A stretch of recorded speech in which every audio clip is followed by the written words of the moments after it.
Hello guys, welcome to Zeenath cook and blog channel. ನೋಡಿ, ಇವತ್ತೇ ಈಸಿಯಾದ ಕಬಾಬ್ ರೆಸಿಪಿಯನ್ನು ನಿಮ್ಮ ಜೊತೆ ಶೇರ್ ಮಾಡ್ತಾ ಇದ್ದೀನಿ. ನೀವೆಲ್ಲ ಇದನ್ನು ಒಂದ್ಸತಿ ಮನೆಯಲ್ಲಿ ಟ್ರೈ ಮಾಡಿ ನನಗೆ ಕಮೆಂಟ್ಸ್ ಮೂಲಕ ತಿಳಿಸ್ಬೇಕು. ಹಾಗೆ ಲೈಕ್, ಶೇರ್, ಸಬ್ಸ್ಕ್ರೈಬ್ ಮಾಡೋದನ್ನು ಮರಿಬೇಡಿ. ಒಂದು ಲೈಕ್ ಅಂತೂ ನೀವು ಮಾಡೇ ಮಾಡ್ತೀರಾ, ಆ ನಂಬಿಕೆ ಇದೆ. ನೋಡಿ, ಈ ರೆಸಿಪಿ ತುಂಬ ಈಸಿ. ಇದನ್ನು ಹೇಗೆ ಮಾಡೋದಂತ ಸ್ಟಾರ್ಟ್ ಮಾಡೋಣ. ಈಸಿ ಚಿಕನ್ ಕಬಾಬ್ ರೆಸಿಪಿಯನ್ನು ಈಸಿಯಾಗಿ ಮನೇಲಿ ಮಾಡೋದು. 200 ಗ್ರಾಮಿಂದು ಚಿಕನ್ ತೊಗೊಂಡಿದ್ದೀನಿ. ನೀವು ಎಷ್ಟು ತೊಗೊಳ್ತೀರಾ ಅದ್ರ ಮೇಲೆ ಬರುತ್ತೆ. ಈಗ ನಾನು 200 ಗ್ರಾಮ್ ತೊಗೊಂಡಿದ್ದೀನಿ. ಮಾಡೋಣ ಹೇಗೆ ಮಾಡೋಣ ಅಂತ. ಒಂದು ಬೌಲ್ ತೊಗೊಂಡಿದ್ದೀನಿ. ಅದಕ್ಕೆ ಒಂದು ಮೊಟ್ಟೆ ಒಡೆದು ಹಾಕೋಣ. ಒಂದು ಮೊಟ್ಟೆ ಹಾಕಿದ್ದೀನಿ. ಅದರ ನಂತರ ಒಂದು 2 ಸ್ಪೂನ್, ಚಿಕ್ಕ ಸ್ಪೂನು ಅಷ್ಟು ಉಪ್ಪು, ಆಮೇಲೆ 2 ಸ್ಪೂನು ಜಿಂಜರ್ ಗಾರ್ಲಿಕ್ ಪೇಸ್ಟು, ಇದಿಷ್ಟನ್ನು ಹಾಕಿ ಚೆನ್ನಾಗಿ ಮಿಕ್ಸ್ ಮಾಡ್ಕೊಳ್ಳೋಣ.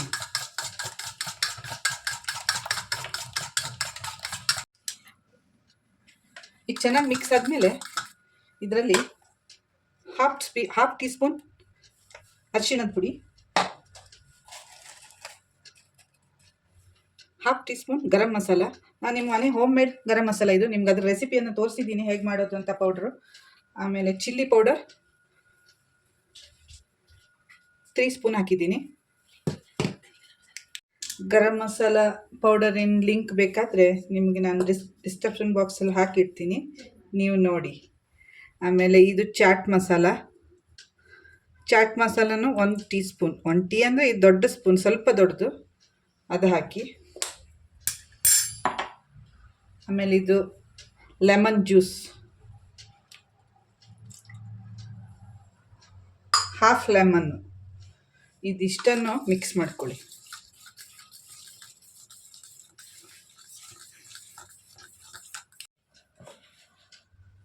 ಕಾಳು ಮೆಣಸು 1 ಟೀ ಸ್ಪೂನ್, 2 ಟೀ ಸ್ಪೂನ್, ಇದನ್ನು ಹಾಕಿ ನಾನು ಕೈಯಲ್ಲೇ ಮಿಕ್ಸ್ ಮಾಡ್ತೀನಿ. ಯಾಕಂದರೆ ಎಷ್ಟೇ ಸ್ಪೂನಲ್ಲಿ ಮಾಡಿದರೂ ಸರಿಯಾಗಿ ಬರಲ್ಲ ಅದು.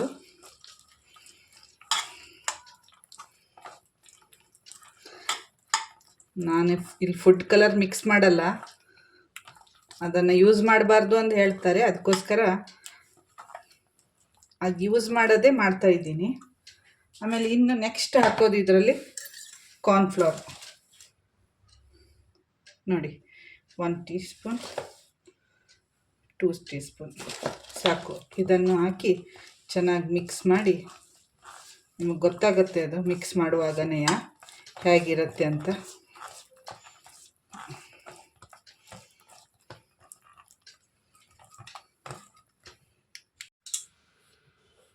ಒಂದು ಟೀ ಸ್ಪೂನ್ ಅಕ್ಕಿ ಹಿಟ್ಟು ಹಾಕ್ತಾಯಿದ್ದೀನಿ. ಅಕ್ಕಿ ಹಿಟ್ಟು ಯಾಕಂತ ಹೇಳಿದ್ರೆ ಅದು ಸ್ವಲ್ಪ ಒಂದು ಚೆನ್ನಾಗಿ ಕ್ರಿಸ್ಪಿತನ ಬರಲಿ ಅಂತ.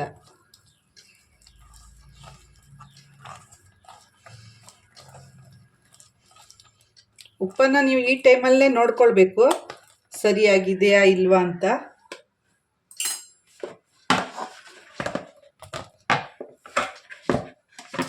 ಇನ್ನು ಇದರಲ್ಲಿ ಚಿಕನ್ ಮಿಕ್ಸ್ ಮಾಡಿ.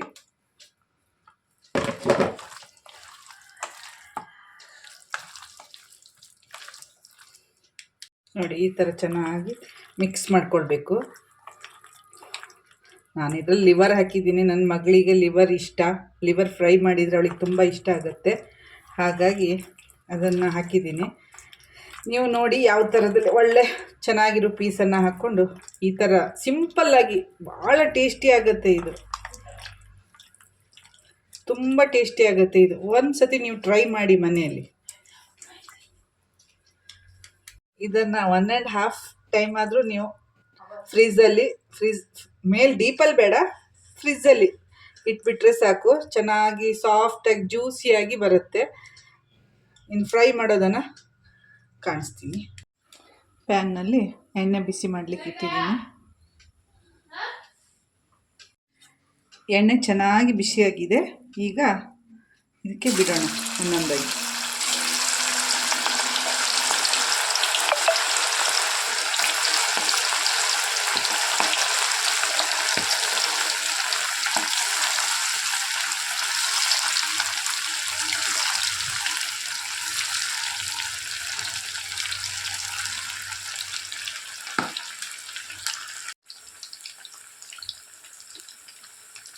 ಎಣ್ಣೆಲಿ ಬಿಟ್ಟಿದ ತಕ್ಷಣ ಸ್ಪೂನ್ ಹಾಕ್ಲಿಕ್ಕೆ ಹೋಗಬೇಡಿ, ಯಾಕಂದರೆ ಅದು ಸ್ವಲ್ಪ ರೋಸ್ಟ್ ಆಗಬೇಕು, ಇಲ್ಲಾಂದ್ರೆ ಆ ಮಸಾಲೆ ಎಲ್ಲ ಎಣ್ಣೆಗೆ ಬಿಟ್ಕೊಳ್ಳುತ್ತೆ. ಅದಕ್ಕೆ ಕೋಟಿಂಗ್ ಆಗಬೇಕು ಚೆನ್ನಾಗಿ. ನೋಡಿ, ಈಗ ಇದನ್ನು ಚೆನ್ನಾಗಿ ನಿಧಾನ ತಿರ್ಸೋಣ.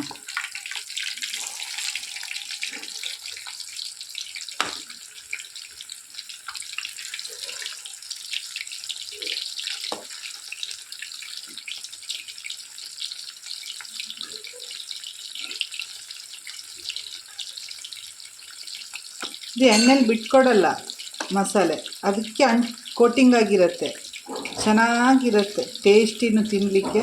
ಸಿಂಪಲ್ಲಾಗಿ, ಏನು ಹೆವಿ ಮಸಾಲೆ ಏನಿಲ್ಲ.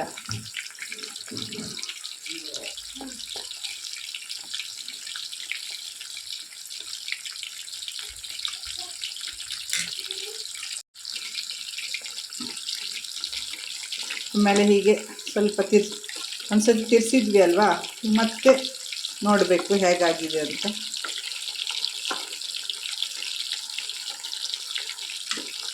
ಇನ್ನು ಸ್ವಲ್ಪ ಕ್ರಿಸ್ಪಿ ಆದರೆ ಸಾಕು. ಇನ್ನೇನು ತೆಗಿಯೋ ಟೈಮಲ್ಲಿ ಸ್ವಲ್ಪ ಕರಿಬೇವಿನ ಎಲೆ, ಇದ್ರ ಸ್ಮೆಲ್ ಇದೆ ಅಲ್ವಾ ಕರಿಬೇವಿನ ಎಲೆದು, ತುಂಬ ಚೆನ್ನಾಗಾಗತ್ತೆ.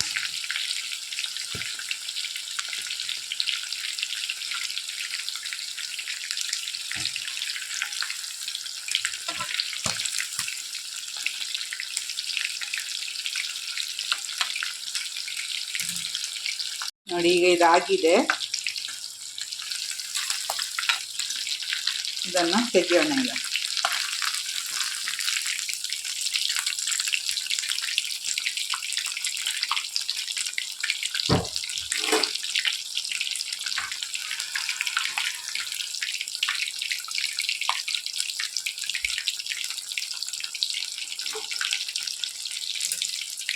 ನೋಡಿ ಗೈಸ್, ತೆಗ್ದಾದ್ಮೇಲೆ ಈ ಥರ ಆಗುತ್ತೆ, ಇಷ್ಟು ಚೆನ್ನಾಗಿ ಕೋಟಿಂಗ್ ಬಂದಿರುತ್ತೆ ಈ ಥರ.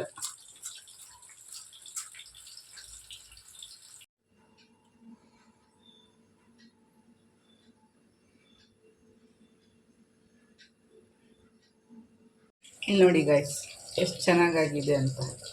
ನೀವೇ ನೋಡ್ತೀರಿ ತಾನೆ ಹೇಗೆ ಕಬಾಬ್ ಆಗಿದೆ ಅಂತ. ನೋಡ್ಲಿಕ್ಕೆ ಚಂದ ಒಂದೇ ಅಲ್ಲ, ರುಚಿನೂ ಅಷ್ಟೇ ಚೆನ್ನಾಗಿದೆ, ಟೇಸ್ಟಿ ಜ್ಯೂಸಿ ಆಗಿದೆ. ನೋಡಿ, ತೆಗೆದ್ರೆ ಈ ಥರ ಎಷ್ಟು ನಾರ್ಮಲ್ಲಾಗಿ ಜ್ಯೂಸಿಯಾಗಿ ಬರುತ್ತೆ. ನೋಡಿ ನೋಡಿ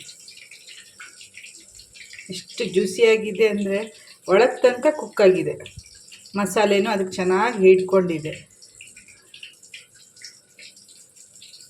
ನೀವು ನೋಡ್ತಾ ಇದ್ದೀರ ತಾನೆ. ಅದ್ರ ಜೊತೆಗೆ ಇದನ್ನು ಇಟ್ಕೊಂಡು ಹೀಗೆ ತಿಂದರೆ,